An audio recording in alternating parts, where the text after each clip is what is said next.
मन हो गया है उस माँ का जैसे मेरे हृदय में कितनी अग्नि जल रही थी और इस पुत्र के आते ही मानो वो अग्नि शांत हो गई है।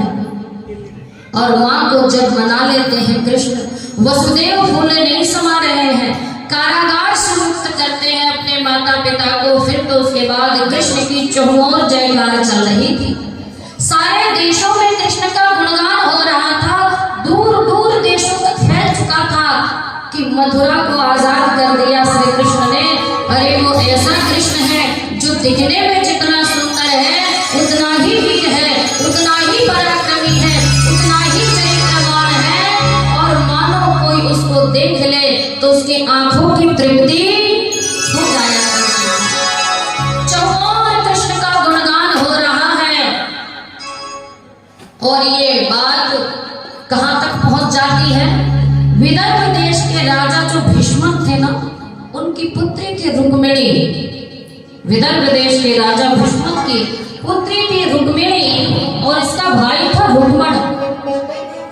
रुक्मिणी को जब पता चला कि ऐसे ऐसे एक बहुत बड़ा विद्वान ब्रह्मचारी दिव्य गुणों से युक्त और बड़ा पराक्रमी योद्धा इस आर्यावर्त में आ चुका है, और जब प्रथम बार रुक्मिणी ने उसके चेहरे को देखा तो मानो उसके रूप पे आकर्षित हो चुकी थी, उसके गुण पे आकर्षित हो चुकी थी और हृदय में ही सोच लिया कि अगर मैं विवाह करूंगी तो इस कृष्ण से ही करूंगी।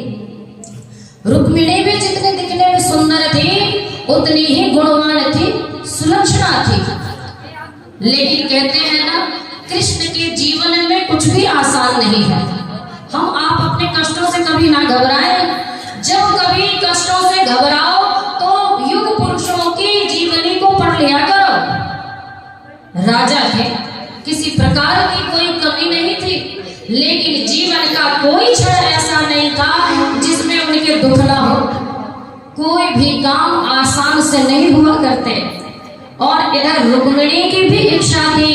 कृष्ण को भी पता चला कि विदर्भ देश के राजा की पुत्री रूप लावण्य में भी बहुत सुंदर है और सुलक्षणा भी है, विदुषी है, रणांगना है।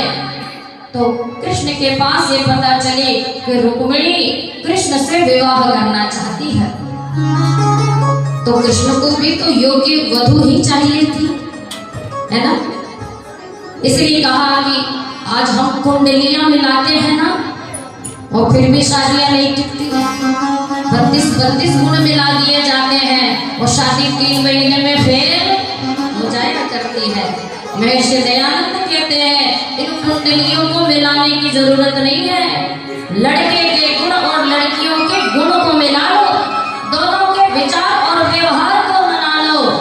एक अग्नि स्वरूप है तो दूसरा सोम ढूंढना, और एक सोम है तो दूसरी अग्नि ढूंढना, और दोनों का समन्वय होगा तभी गृहस्थी चलेगी, है ना। और इधर दोनों ही गुणवान है, दोनों के गुण एक दूसरे से मिलते हैं। दोनों ने निश्चय किया कि विवाह करेंगे तो कृष्ण से ही करेंगे। लेकिन आसान कहाँ है, विलेन इसमें भी है। विदर्भ के राजा भीष्म के पुत्र को ये मंजूर नहीं था। वो चाहता था कि शिशुपाल से रुक्मिणी का विवाह हो, क्योंकि वो कृष्ण को पसंद नहीं करता, ईर्ष्या करता।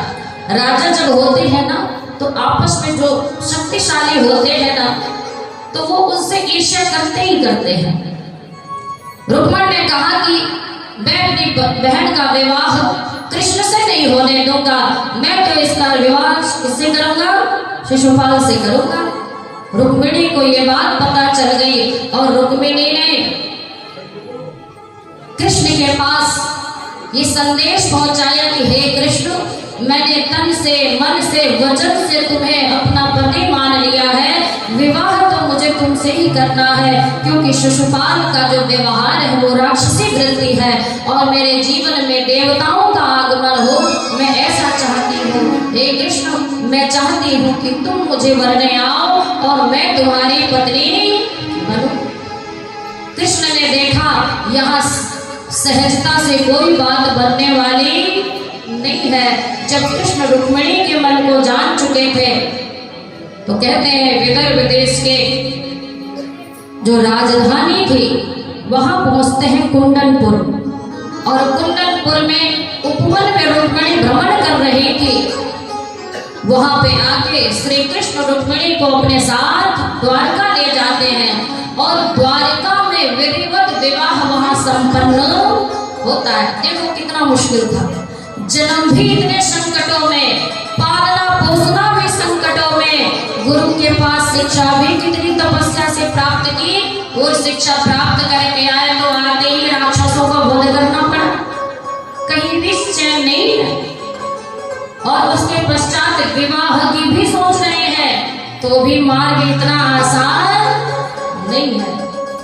महर्षि दयानंद कहते हैं गुण कर्म स्वभाव अगर वर और वधू के ना मिले तो जीवन भर कुंवारा और कुंवारी रह जाए, लेकिन विवाह ना करे। ऐसे में नुकसान किसका होता है? परिवार का भी होता है। एक आध संतान पैदा हो जाए तो उसका तो जीवन नरक ही। महर्षि दयानंद कहते हैं जब तक गुण कर्म स्वभाव न मिले कभी भी वर और वधू को विवाह नहीं करना चाहिए। द्वारका में तैयारी हो गई है विवाह की, यहाँ सब तैयार है हम विवाह के लिए, और विवाह की तैयारी में चमोर मंगल गान बज रहे हैं।